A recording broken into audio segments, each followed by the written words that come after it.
Bien, donc nous sommes sur le marché alimentaire de Roanne, où il y a beaucoup de producteurs, et notamment de producteurs bio.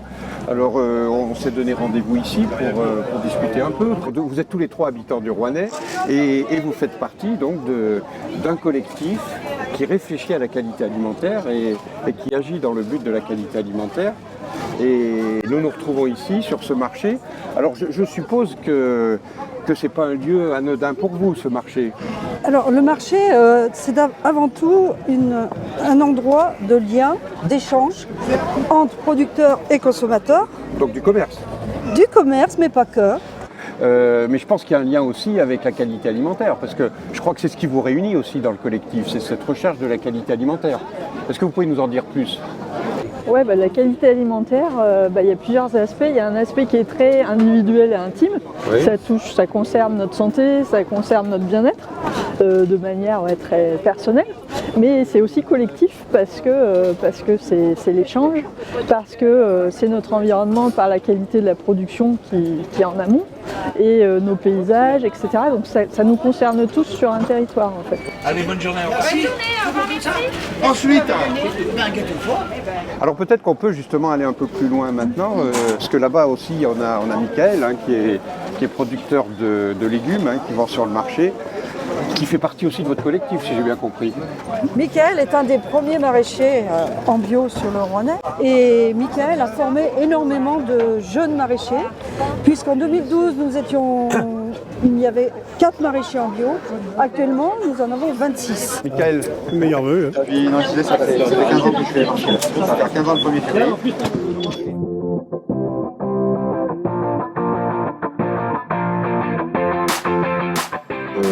Tout à l'heure sur la place, on évoquait les cafés qui l'entourent et qui sont des lieux de rencontre. Donc je suppose qu'ici, nous sommes dans un de ces lieux de rencontre. Les désingués, bonjour. On parlait tout à l'heure du collectif. Bon, vous avez évoqué, vous étiez un certain nombre. Il y a qui dans ce collectif ? Déjà, le collectif de l'association en lui-même, ce sont les producteurs du Rouennais, producteurs bio, qui ont fait appel aux consommateurs, dont la plupart étaient issus du marché. Donc il y avait des consommateurs dans ce groupe de travail, il y a des toujours chercheurs, des enseignants. Des enseignants, des chercheurs, donc enseignants, il y a Christophe qui est là par exemple.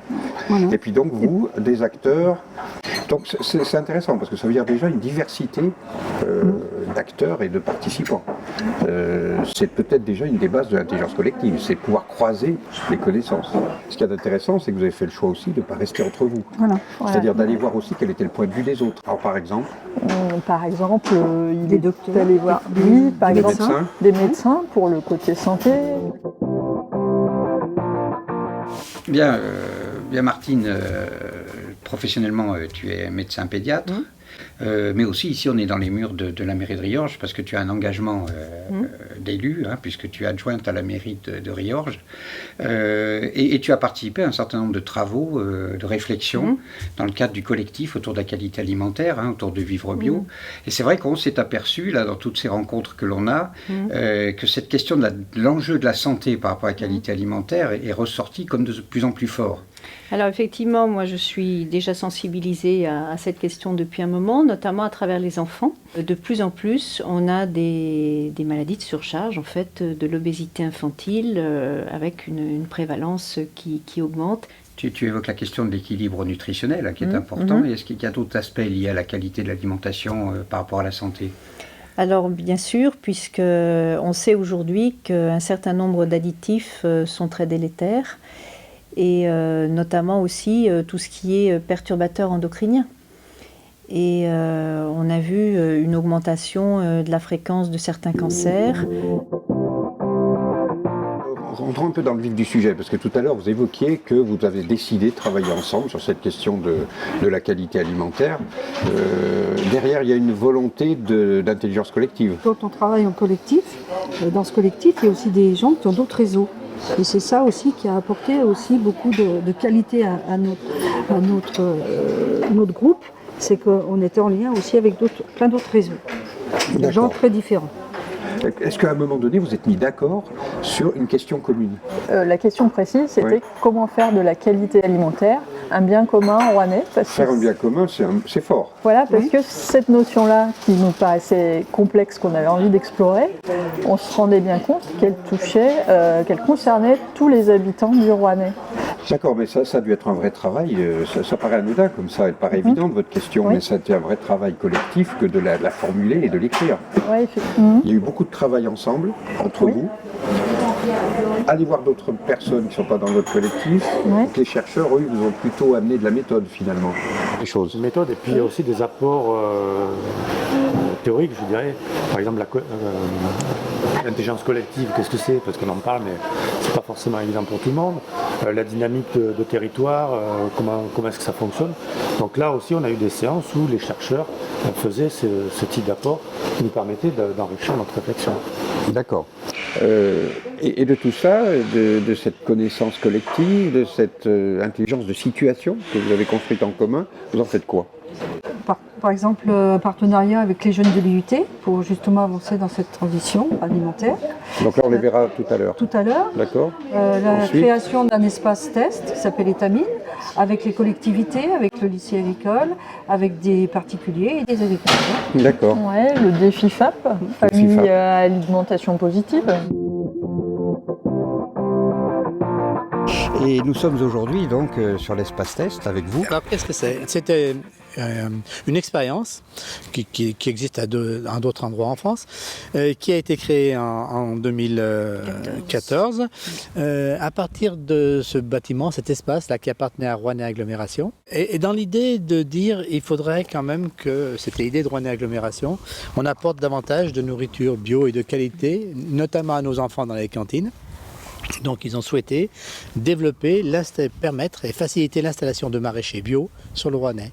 Et pour cela, on a profité de l'occasion en fait, de cet espace pour dire, eh bien, pourquoi ne pas créer un espace test qui permettrait à des personnes qui voudraient se lancer dans l'agriculture ou maraîchage biologique de faire des essais. C'est bon, elles ne sont pas serrées là. Non, c'est bien. C'est notre grosse réussite, si on peut dire. C'est que des gens de différents horizons ont pu justement se regrouper, ce qui prouve quand on a vraiment la volonté de faire quelque chose, eh bien, on peut réussir en mettant des gens totalement différents, des organismes ou des associations.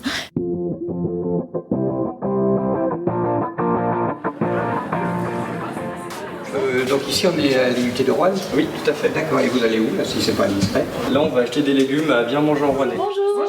Bonjour. Salut. Donc vous avez donc les légumes que vous aviez commandés. Donc ces légumes viennent de chez Biocultura. C'est un fournisseur local donc, qui est situé à peine 5-10 km d'ici. Donc c'est des produits vraiment frais qu'on va chercher le jour même et qui sont bien évidemment bio. Et donc là vous êtes qui? Là on est dans quel local? On est à l'IUT, mais plus particulièrement là, vous qui vendez, c'est dans quel cadre?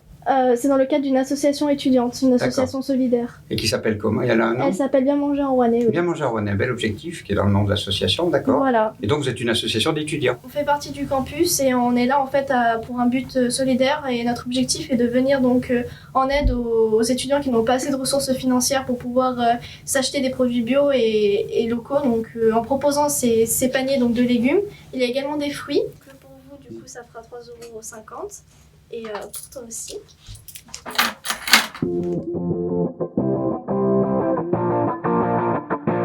Donc nous sommes chez vous, Julie, hein, merci de nous accueillir. Hein, donc vous avez, et puis avec Zoé.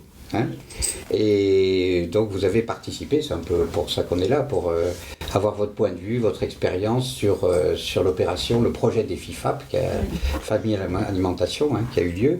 Et Agnès, donc membre de Vivre Bio. En fait, le défi FAP, donc le défi Famille à alimentation positive, c'est ainsi que ça s'appelle. En fait, c'est de montrer qu'on peut manger bio, local et de saison sans augmenter le budget. Et voire en diminuant. Et alors Zoé, toi, tu aimes bien les nouvelles recettes que fait maman? Oui, et j'en fais toujours avec ma maman. Qu'est-ce que ça a apporté? Moi, ça a été de changer un peu mon alimentation aussi parce que, ayant pas beaucoup de moyens, passer à une alimentation bio, c'est aussi réussir à faire. Fallait faire des changements.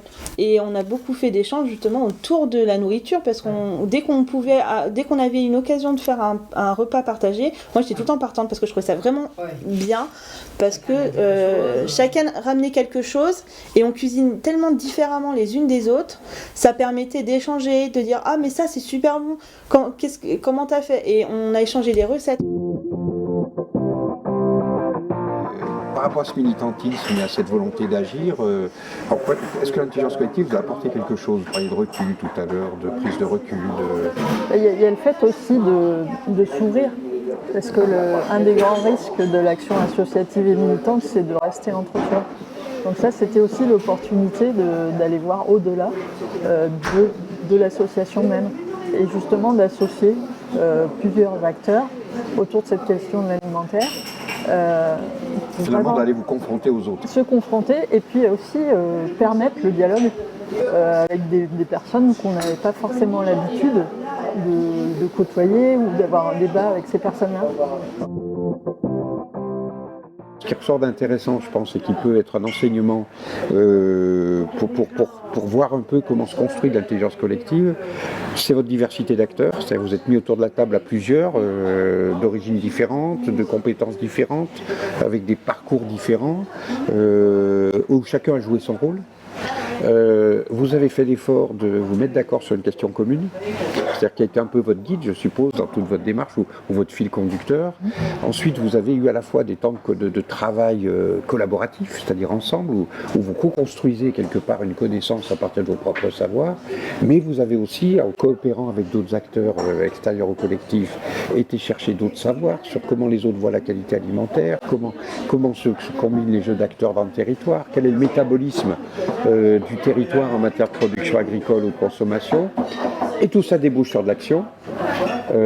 Finalement, c'est des ingrédients assez intéressants, je pense, et qui sont intéressants à retenir.